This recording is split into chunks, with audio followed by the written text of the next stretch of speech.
이어서 국제면인데요. 중국 얘기가 또 나왔습니다. 위안화, 위안화, 중국 화폐죠. 위안화의 굴욕.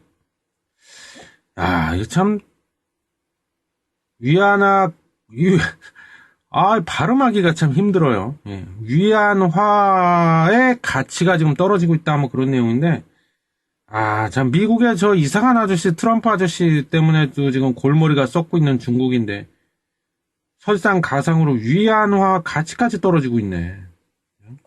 기사 읽겠습니다. 홍콩 중심부 센트럴 지구에 있는 일본계 편의점, 유명하죠. 세븐일레븐 매장에 100 위안화는 100 홍콩 달러라는 안내판이 붙었다. 그러니까 100 위안화가 100 홍콩 달러와 가치가 똑같다 이거. 그러니까 환율을 얘기하는 거예요. 환율을 이렇게 표시해놨다. 1대1이죠. 교환 비율이 지금 이렇게 되면. 그러니까 가치가 똑같으니까 1대1의 교환 비율이다 그 뜻입니다. 환율 얘기 나오면 또 머리 아프시죠? 현재 홍콩 외환 시장에서는 1위안이 1.12 홍콩 달러와 교환되고 있다. 홍콩 외환 시장은 1대1이 아닌데요, 지금 교환 비율이? 매장을 찾는 일부 중국 관광객은 왜 위안화 가치를 시장 환율보다 낮게 쳐주냐고 지랄들 하지만 소용이 없었다. 왜 그럴까요? 업주들이 위안화 받기 싫어하는 거야. 왜? 가치가 떨어지니까 점점 계속 떨어지고 있으니까 그거 받아봐야 별 의미가 없다. 그래서 안 받으려고 자꾸 이렇게 꼼수를 부리는 겁니다. 그래서 시장에서 지금 이루어지고 있는 교환 환율보다 더 낮게 환율을 1대1로 잡아버렸죠. 그 말은 뭐야? 바꿔 얘기하면 실제 외환 시장에서 거래되는 위안화의 가치보다 더 낮게 가치를 매기고 있다. 그죠? 이거야. 편의점 업계에서는. 홍콩 외환 시장에서 위안화 가치가 1위안당 1.12 홍콩 달러로 거래됐으니 세븐일레븐은 이보다 12% 더 낮게 위안화 가치를 평가한 것이다. 제가 얘기했던 거죠. 조금 전에. 홍콩 내 편의점 체인들의 위안화 홀대 조치는 지난달 8일 미국 대통령 선거 이후 시작된 달러 강세 여파다. 달러가 강세니까 거꾸로 위안화가 약세로 돌아선 겁니다. 지금. 즉 위안화 가치가 계속 떨어지고 있다고. 홍콩은 1983년도부터 금융시장 안정을 위해 지금 달러 페그제를 쓰고 있죠. 홍콩 달러와 가치를 미국 달러와의 고정. 어떻게? 1 미국 달러, 즉 미국의 그 화폐 1달러는 홍콩 달러 7.5에서 7.8 홍콩 달러에 해당이 된다. 이렇게 교환 비율을 딱 맞춰놓은 거죠. 고정을 시켜버린 겁니다. 미국 달러. 이걸 달러 페그제라고 그래요. 그래서 미국의 달러 페그제는 미국의 그 달러에다 고정시켜놨기 때문에 자국의 화폐 가치를 그렇기 때문에 미국의 달러 가치가 올라가면 홍콩 달러 가치도 같이 올라가고 이렇게 연동이 되게 해놨어요. 하는 달러 페그제를 시행하고 있다. 하지만 중국은 아니에요. 중국은 달러 페그제를 예전에 중국도 했었는데 없애버렸죠. 그리고 관리 변동 환율제로 바꿔버렸습니다. 관리 변동 환율제. 관리 변동 환율제가 뭐냐면요. 변동 환율제이긴 해. 그러니까 환율을 철저하게 시장에다가 맡기겠다. 그게 변동 환율제야. 그래서 매일매일 환율이, 즉 교환 비율이 다르죠. 매일 바뀌죠. 우리나라도 변동 환율제야.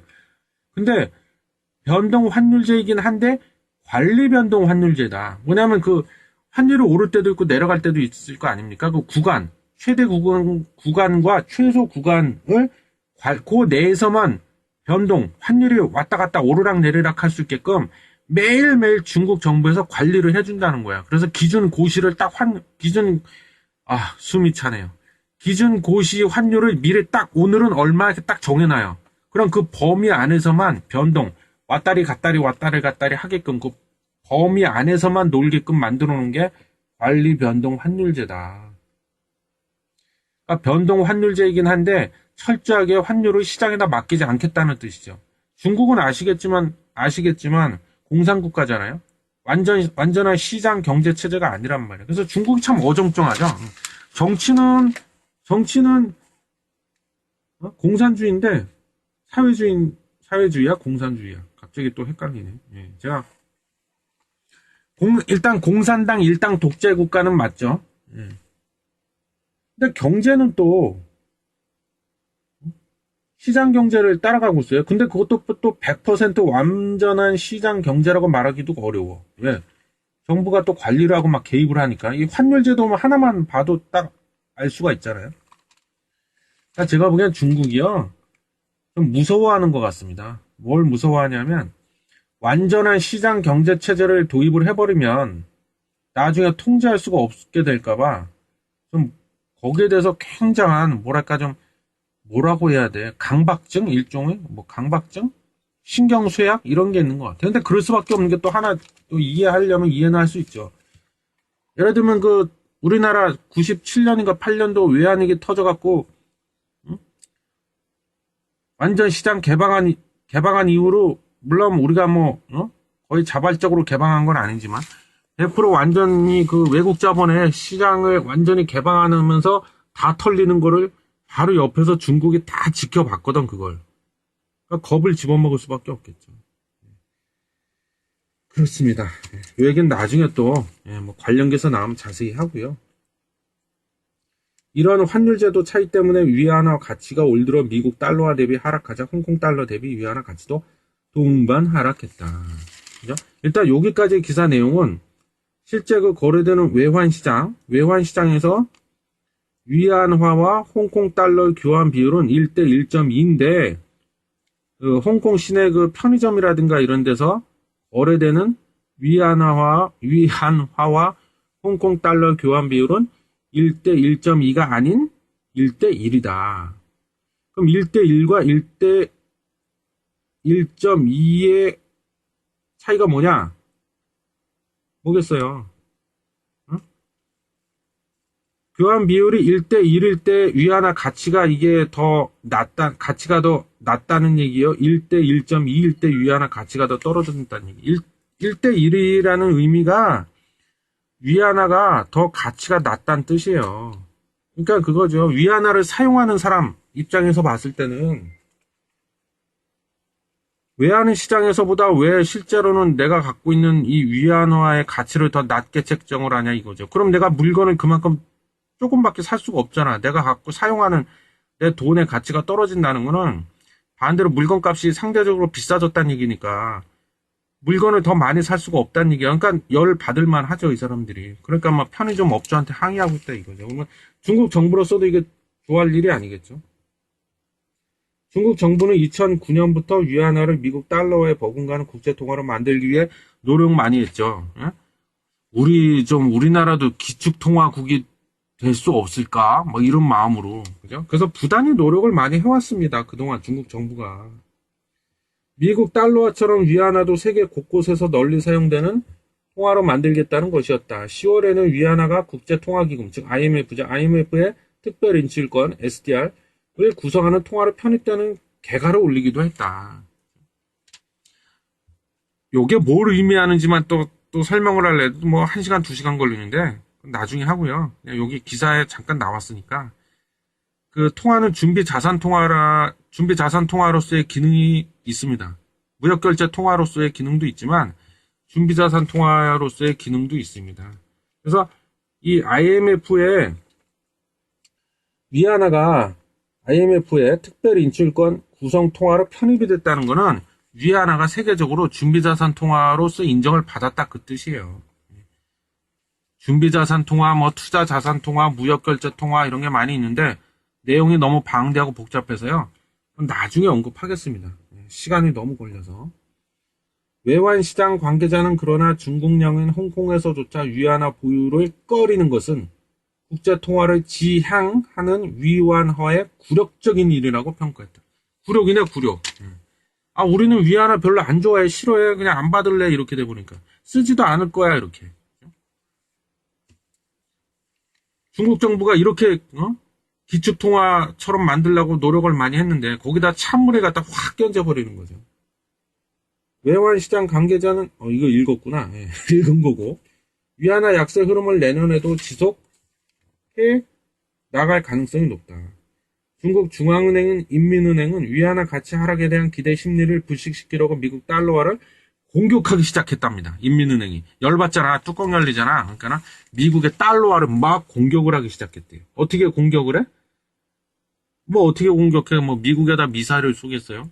그냥 말로 그냥 떠드는 거, 씨부리는 거지 그냥. 달러 강세로 향후 미국의 무역 적자가 심화되고 국제금리 상승으로 자금 시장이 압박을 받으면 미국의 경제 성장세는 둔화돼 결국 미국 달러와 가치 하락으로도 이어질 것이란 주장이다. 누가 주장했다고요? 열받으니까 인민은행, 중국의 중앙은행에 해당이 되죠.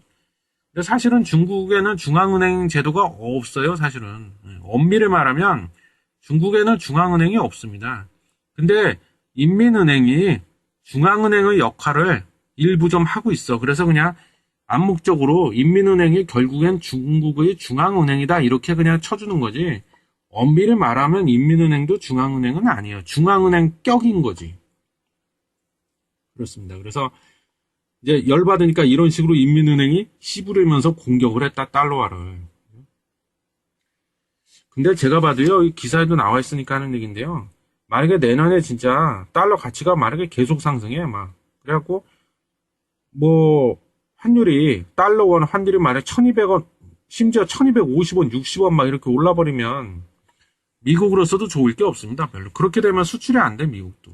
달러 가치가 너무 상승을 해버리면, 그래서 미국으로서도 어떻게 보면 좋을 일이 아니에요, 그게. 부메랑이 돼서 결국에는 피해로 돌아올 수 있습니다. 그리고,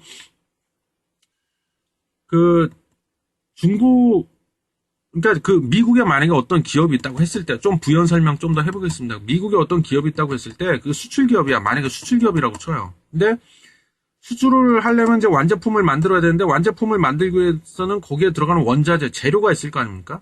그 재료의 대부분을 만약에 중국에서 사갖고 온다. 그죠? 중국에서 사갖고 오는데, 지금이야, 뭐, 달러 가치가 막 상승하고 있으니까, 그죠? 좋죠. 미국 기업들도 좋죠. 왜냐하면 중국에서 그 부품이라든가 뭐 그런 자재, 재료 이런 걸 사와야 되니까 더 많은 양을 싸게 사올 수 있으니까 지금이야 좋지만 제가 결국엔 이것이 부메랑이 돼서 미국 기업에 그 피해를 입힐 거라고 하는 그 근거는 뭐냐면요. 트럼프 아저씨가 그런 데잖아요. 아까도 얘기했지만 뭐 나부랭이 아저씨를 그 국가무역위원회 위원장으로만 앉혀놓고 대중국 강경파라고 했잖아요.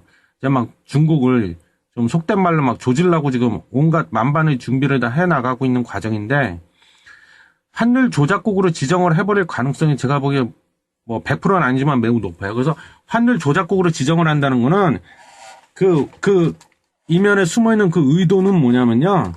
니네 나라 위안화 가치가 너무 떨어지고 평가 절하돼 있으니까 그 평가 절상을 시켜라 이거예요. 그래서 니네 위안화의 가치를 올려버려라 이거예요. 그렇게 되면 아까 얘기했던 중국에서 예를 들면 부품이나 어떤 재료를 사다가 그거를 완제품을 만들어서 외국으로 수출하는 기업 입장에서 봤을 때는 그렇게 되면 위안화 가치가 올라가잖아요. 또 올라가면은 수입 업체로서는 부담스럽다는 거죠. 예전에는 예를 들면 뭐 1달러만 주면은 부품 10개를 사올 수 있었는데 위안화 가치가 올라가 버리는 바람에 이제는 1달러 줘도 8개밖에 못 사와. 그럼 나머지 2개를 더 사오려면 어떻게 해야 돼요? 그만큼 돈을 더 지불해줘야 돼. 그럼 원가가 상승하잖아요. 그럼 수익성이 떨어지죠. 나빠진단 말이야. 그렇기 때문에 수출도 잘 안 될 수가 있어요. 그럼 미국이. 그죠? 그러니까 중국과도 연관이 돼 있고 또 더 나아가서 중국과 만약에 별개로 생각해 본다고 해도 별개로만 생각해 본다고 해도 달러 가치가 너무 지나치게 올라버리면 수출을 전문으로 하는 미국의 어떤 수출 기업한테는 안 좋다. 왜? 수출이 안 됩니다. 왜? 가격 경쟁력이 떨어져. 다른 나라의 제품에 비해서 비싸, 물건값이. 수출이 잘 안 될 확률이 높죠. 그렇게 되면. 그래서 뭐 중국의 위안화와 연동을 해서 같이 생각을 해봐도 그렇고 그냥 단독으로만 생각을 해봐도 그렇고 미국의 달러 가치가 너무 지나치게 오르는 것은 미국한테서도 결코 좋은 일이 아니다. 그런 얘기를 하고자 합니다. 네, 다음은 산업면인데요. 놀고 있는 가스발전소 수두룩한데 미국의 셰일가스 더 사오라는 주형환 산업통상자원부 장관이죠. 주형환 장관 이런 머릿기사가 있습니다. 기사 읽겠습니다. 주형환 산업통상자원부 장관이 23일 미국과 셰일가스 협력을 강화할 필요가 있다고 가스업계 최고 경영자들에게 주문을 하자 가스업계는 황당하다는 반응을 보이고 있다. 가스업계는 주 장관의 발언을 국내 가스업계가 미국 셰일가스를 더 도입해야 한다는 의미로 받아들이고 있다. 그러니까 미국에서 셰일가스를 좀 더 적극적으로 많이 사와라. 이렇게 주영환 장관께서 말씀을 하셨다. 뭐 이런 내용이에요. 근데 이게 왜 황당한 소리로 들리냐? 가스업계 관계자들은 지금도 놀고 있는 가스발전소가 수두룩해서 죽겠는데 셰일가스를 더 들여오라는 건 앞뒤가 안 맞는다고 입을 모으고 있다. 셰일가스는 대부분 액화천연가스, LNG죠. 이것으로 LNG 발전에 쓰인다. 일단 여기까지만 읽고요. 중간 정리하겠습니다. 지금 우리가 전기를 생산하는 곳이 발전소 아닙니까? 발전소가 이제 또 어떻게 해서 전기를 만들어내냐, 그 프로세스, 어떤 그런 그 절차, 말하지 않겠습니다. 그거 말하다 보면 또 몇 시간 그냥 지나가 버려요. 예, 그런데, 그 LNG, 액화 천연가스를 원료로 해서 발전을 하는 발전소가 있어요. 그게 이제 LNG 발전소라고 부르는데, 지금 우리나라 그 발전소 뭐라고 해야 될까? 전기를 만들어내는 그 구조라고 해야 되나? 그걸 보면은요, 일단은 원자력 비중이 가장 큽니다. 그러니까 굳이 순위를 매겨서 지금 말해보겠습니다. 1순위가 원자력이야.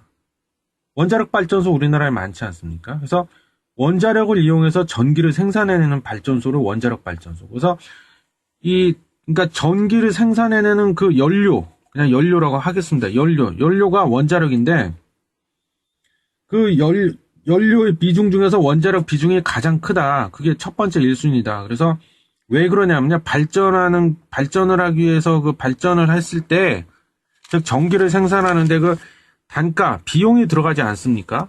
그 비용이, 즉, 발전 단가가 가장 싼 게 원자력이야. 굉장히 쌉니다. 1kW당 뭐 몇백 원밖에 안 해. 그래서 주로 이 원자력을 많이 이용한다는 거예요. 제일 많이 이용한다. 그 다음 두 번째 이용하는 연료가 유연탄, 그죠? 화력발전소에 해당이 되겠죠. 석탄을 떼갖고 전기를 생산해내는 화력발전소. 그게 어디가 있어요? 예를 들면, 지난번에도 그 며칠자 신문이었지? 거기 나왔었죠? 남동발전하고 동서발전인가? 뭐, 한국전력의 자회사 5개 있는데 그 중에 2개죠, 그게. 남동발전, 동서발전. 이거를 내년도에 증시에다 상장을 하겠다고 뭐 그런 기사 나왔었지 않습니까? 거기가 이제 그 유연탄, 석탄 중에서도 유연탄을 떼는 거죠.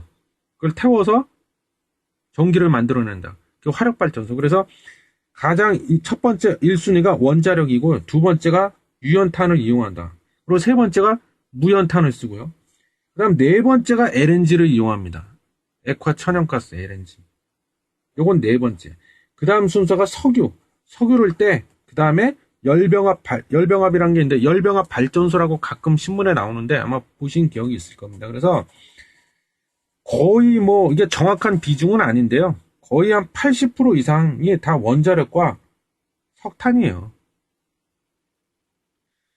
그리고 나머지 부분이 이제 LNG, 석유, 열병합 이런 걸 이용해서 전기를 만들어내는데, 이 LNG 발전소가 주로 민자발전이라고 보통 그래서 민간 기업이 맡아서 주로 많이 운영을 하고 있습니다.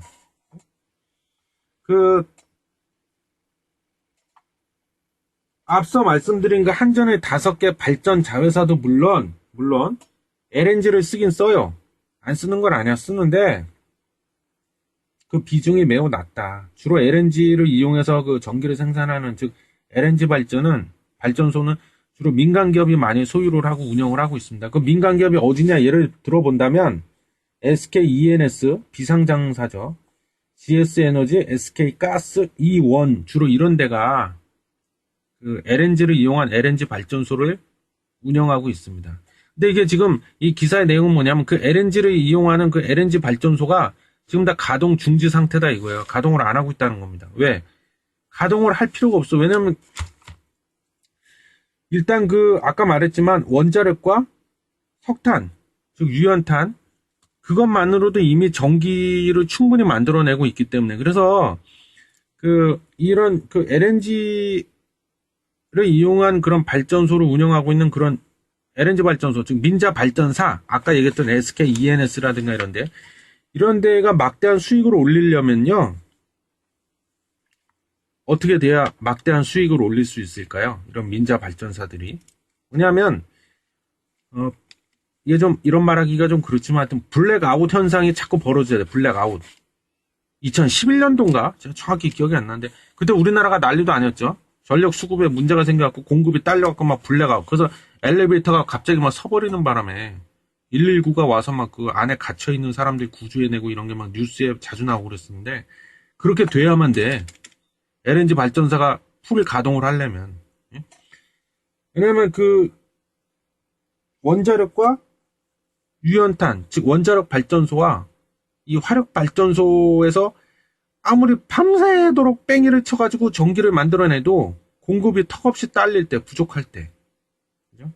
또는 기존의 원자력 발전소나 화력 발전소 몇 군데가 갑자기 고장이 나버려가지고 멈춰버렸네? 뭐 이렇게 됐을 때, 참 불행한 거지만, 그래야 즉 그래서 블랙아웃, 대규모 정전 사태, 막 이런 거, 전기가 모자라서 그런 일이 벌어져야 이 민자 발전사, 즉 LNG 발전소가 풀 가동이 되면서 막대한 수익을 올릴 수가 있는데 그런 일이 없죠. 이제 거의 안 벌어질 겁니다. 앞으로는 거의. 그래서 지금 다 놀고 있는데 그래서 저걸 어떻게 해야 되나. 그래서 심지어 뭐 그런 얘기도 나오고 있어요. 이런 SK ENS나 뭐 GS 에너지 이런 데서 아예 이쪽 사업에서 내가 손을 떼겠다, 그냥 철수해버리겠다, 뭐 이런 얘기까지 나돌고 있는데 우리 또 이 주영환, 훌륭하시고 위대하신 우리 주형환 산업통상부 장관께서는 무슨 헛소리냐? 응? 미국에서 세일가스를 더 적극적으로 사들여 와라. 이렇게 또 말씀을 하셨다. 뭐 이런 내용입니다. 국내 LNG 발전소 가동률은 올 상반기 평균 36%에 그쳤다. 역대 최저 수준이다. 석탄 발전소 가동이 늘어났다. 남아도는 세일가스를 도시가스 회사에라도 팔 수 있으면 또 모른다. 하지만 이마저도 철벽 규제에 막혀 있다. 현행법상 LNG 발전사가 수입한 LNG는 자체 발전소 가동에만 쓸 수가 있다. 도시가스 회사에다가 LNG를 팔아먹었다가는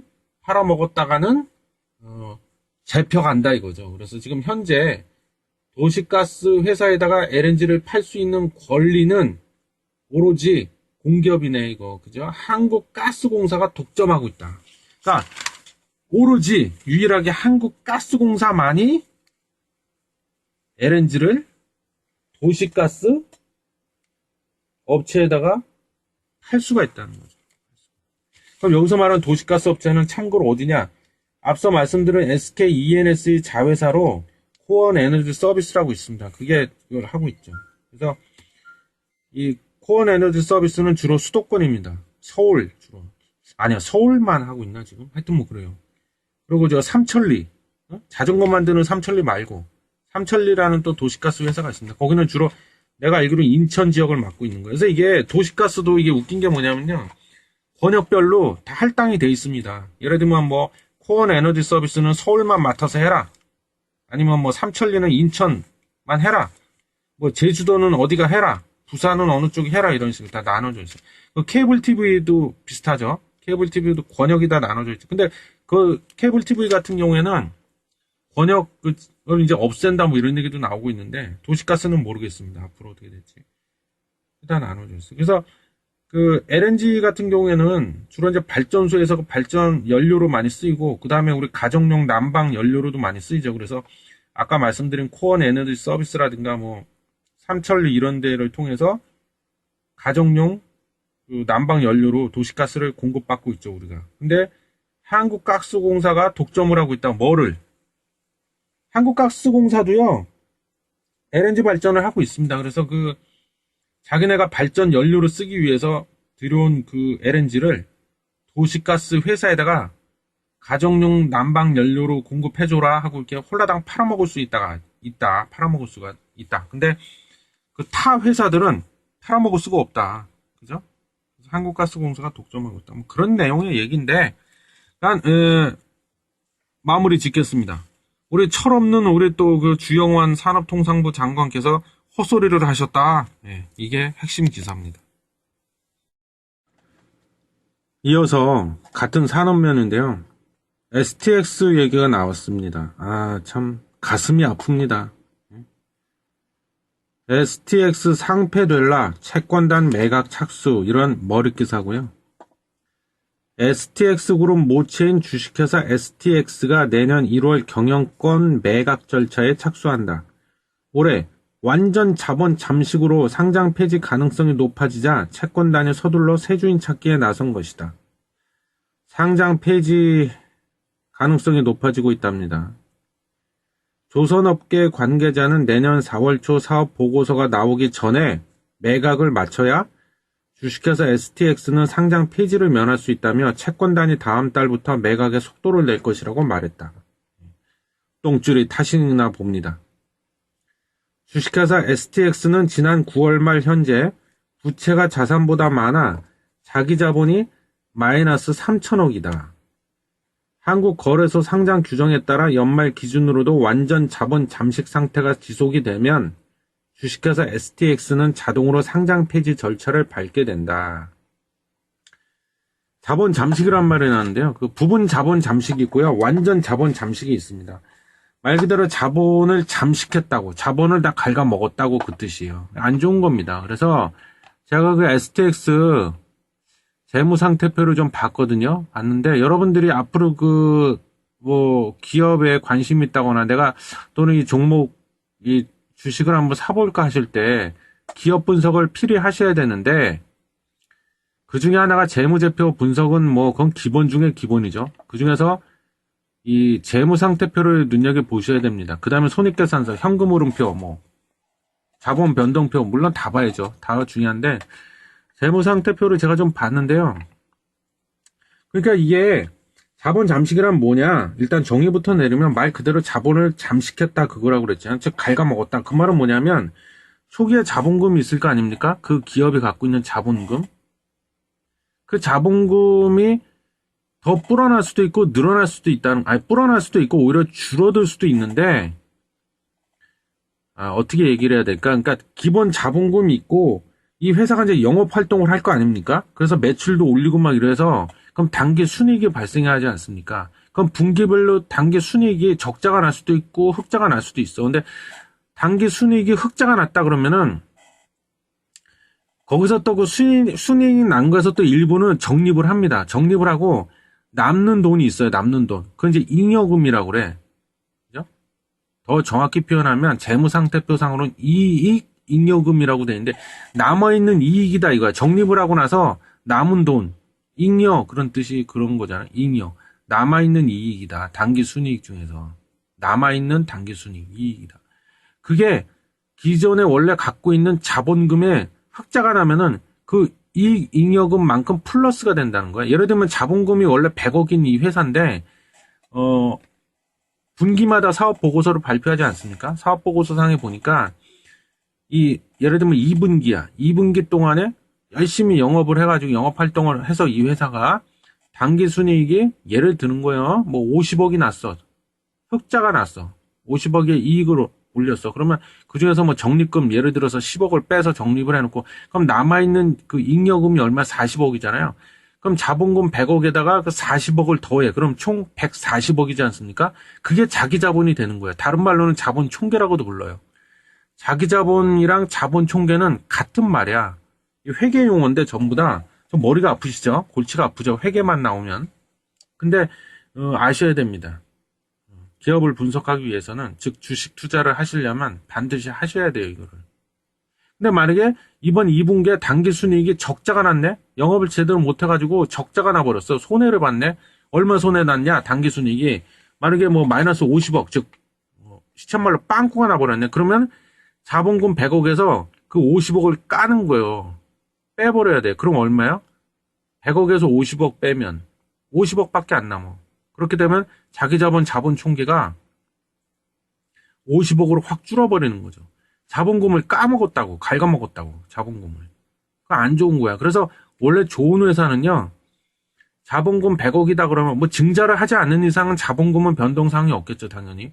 원래 자본금에다가 매 분기마다 끊임없이 계속 단기 순이익 흑자를 계속 내가지고 이익을 계속 내가지고 적립할 거 다 적립하고 그래서 남은 이익 잉여금이 계속 불어나 계속 플러스가 되면서 결국에는 자본 총계, 즉 자기 자본도 계속 늘어나야 돼. 그게 좋은 기업입니다. 그래서 재무상태표 보면 자본이라는 항목이 있고요. 그 자본이라는 그 밑에 하위 항목에는 자본금, 뭐 자본잉여금, 자기주식, 기타 자본, 이익잉여금 이런 게 있습니다.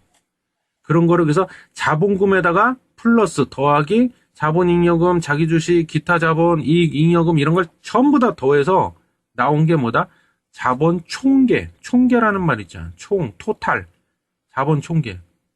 똑같은 말로는 자기 자본. 그래서 자본 잠식이라는 건 뭐야? 이게 정상적인 좋은 회사라면 자본금이 자본 총계보다 적어야 돼. 당연히 적어야지. 근데 자본 잠식 들어갔다는 거는 뭐야? 자본금, 그 기업이 원래 갖고 있던 자본금이 자본 총계, 즉 자기 자본보다 더 커버려. 그럼 그게 자본 잠식이 된 거야. 왜냐하면 자본금에서 이익 잉여금을 더 해야 되는데 계속 빼니까. 왜 빼? 당기 순이익이 계속 적자다 보니까 자본금에서 그 적자 폭만큼 계속 빼는 거야. 더하기가 아니라 빼기가 돼버려. 그럼 자본 총계는 당연히 줄어들겠죠. 계속 줄어. 그래서 심지어 나중에 완전 자본 잠식이란 건 뭐야? 자본금, 원래 갖고 있던 자본금을 계속 빼기 하다 보니까 나중에는 마이너스가 돼버린 거야. 그래서 이 STX가 보니까 원래 자본금이 748억 4,200만 원이었는데 이익잉여금이 계속 적자가 이게 누적이 되는데 이익잉여금 적자가 얼마냐 지금 3,717억 5,300만 원이 계속 마이너스가 난 겁니다. 그래서 적자가 나니까 이런 거겠죠. 그래서 자기 자본 총계가 지금 현재 얼마냐? 3분기 기준이에요. 3분기. 2016년도 올해 3분기 기준으로 마이너스네요. 플러스가 아니라. 마이너스, 정확히 얘기하면 마이너스 2,982억 1,000만 원이 지금 적자가 되버린 거예요. 그럼 어떻게 돼? 이거 그냥 이렇게 두면 상장 폐지당해요. 상장 폐지당하니까 상장 폐지되면 안 되잖아. 특히 채권자는 입장에서는 상폐되면은 그냥 X 되는 겁니다. X. 돈 다 떼인다고 봐야 돼. 상장 폐지라는 거는 뭐야? 주식이 휴지 조각이 됐다. 아무런 가치가 없다. 더 이상 거래가 안 되니까 거래소에서. 그럼 빌려준 돈 다 날리는 거야. 그럼 안 되잖아요. 어떻게든 상장 폐지는 막아야 돼. 그렇게 하면 어떻게 돼요? 그러면 자본 잠식 상태인 것을 해소를 해야 돼. 그럼 해소하는 방법이 여러 가지가 있는데 가장 기본적인 방법은 아까 그랬잖아요. 자본 잠식이라 하면 자본금이 자본 총계보다 더 클 때를 말한다. 큰 상태가 돼버렸다. 그럼 어떻게 돼요? 자본 총계, 즉 자기 자본을 늘리면 돼. 얼마만큼? 자본금 이상으로 더 늘려버리면 어떻게 돼요?